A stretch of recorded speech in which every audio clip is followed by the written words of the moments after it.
The Roman governor who changed history with one decision and regretted it forever. Picture this.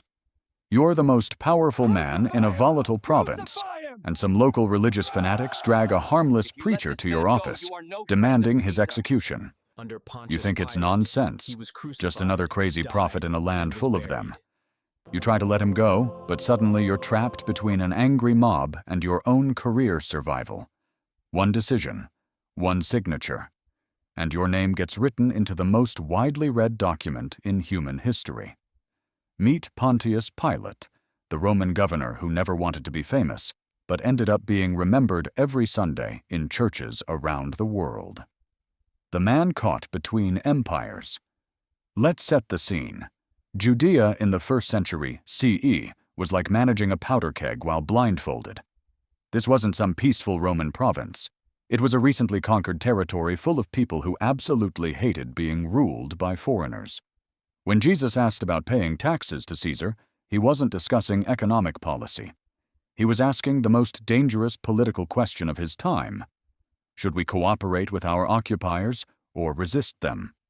That's the world Pontius Pilate walked into around 26 CE.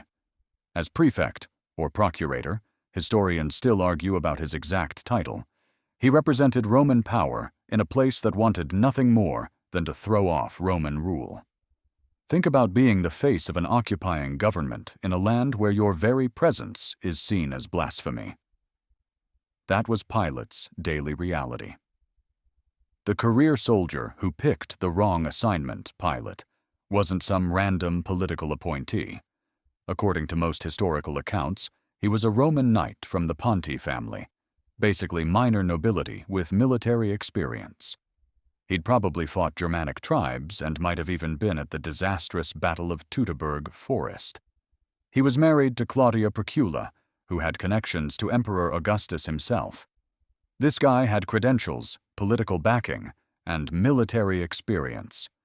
He should have been able to handle one troublesome province. But Judea wasn't like fighting Germanic warriors, those enemies you could see coming. In Judea, every religious festival could turn into a riot, every administrative decision could spark a rebellion, and every day brought new ways to accidentally offend deeply held beliefs. The cultural mean-field Pilate kept stepping on religious landmines. Once, he ordered Roman standards with imperial images brought into Jerusalem. To Romans, this was normal military procedure. To Jews, it was sacrilege, graven images in their holy city. The reaction was so intense that Pilate had to back down. Imagine a Roman governor, representative of the world's most powerful empire, forced to retreat by angry protesters. His credibility was shot from day one. Then he tried a compromise: golden shields with dedications to the emperor, but no images. Still caused outrage. Pilate was learning the hard way that in Judea there were no safe moves, only different degrees of dangerous ones. The day that changed everything then comes that spring day in 33 CE, if the traditional dating is correct. Jewish religious authorities drag a preacher named Jesus to Pilate's court, demanding execution. From Pilate's perspective, this looked like typical local religious drama. Some guy claiming to be the Messiah? So what? Judea was full of self-proclaimed prophets and would-be messiahs. The Romans generally ignored internal religious disputes as long as they didn't threaten public order. Pilate examines Jesus and finds nothing. No crime against Roman law, no threat to imperial authority, no reason for execution. Case dismissed. But then the accusers get clever. They reframe the charges. Jesus claims to be King of the Jews. Now it's not about religion. It's about treason against Caesar. The trap closes. Here's where Pilate got caught in the kind of political vice that destroys careers. If he releases Jesus and word gets back to Rome that he freed someone claiming royal authority, his career is over. Tiberius was paranoid about potential rebels and didn't tolerate governors who seemed soft on treason. But if he executes an obviously innocent man just to appease a crowd, he compromises everything he's supposed to represent as a Roman magistrate: justice, law, imperial dignity. Pilate tried everything, sending Jesus to Herod, since Jesus was Galilean, offering to release him during the Passover amnesty, even having him scourged as punishment short of death. Nothing worked. The crowd wanted crucifixion, and they knew exactly which buttons to push. If you release this man, you are not Caesar's friend. The choice that echoes through history. In the end, Pilate chose career survival over justice.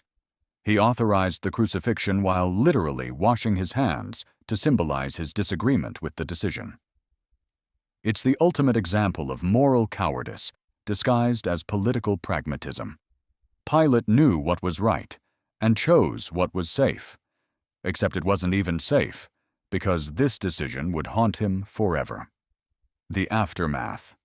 Nobody talks about what happened to Pilate after the most famous execution in history. His troubles were just beginning. In 36 CE, Samaritans rebelled against Roman rule. Pilate crushed the rebellion and executed the leaders, standard Roman procedure.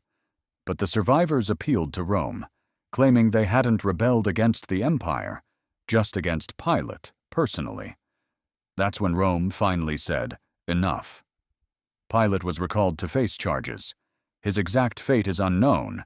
He disappears from reliable historical records after that. But the legends? They're endless and contradictory. Some say he committed suicide from guilt over Jesus' execution. Others claim he converted to Christianity and was martyred under Caligula. The Coptic Church actually considers him a saint. Some stories have him returning to Scotland to preach the gospel. The truth is probably simpler and sadder. A career military man who made one terrible decision that destroyed his life and reputation. The name that won't die. Here's the irony.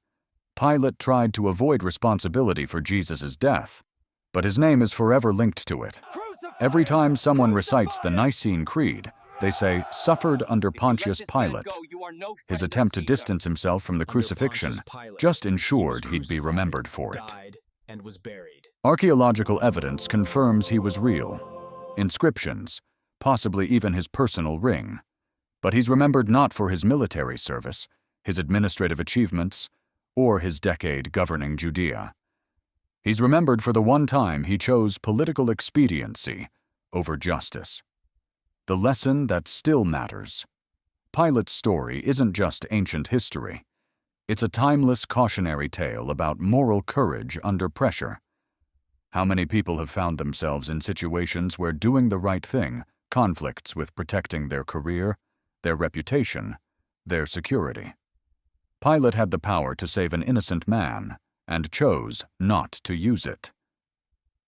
That choice echoed through history in ways he never could have imagined. What do you think? Was Pilate a coward who betrayed justice, or a pragmatist trapped by impossible circumstances? And when have you faced choices between doing what's right and doing what's safe? Let me know in the comments.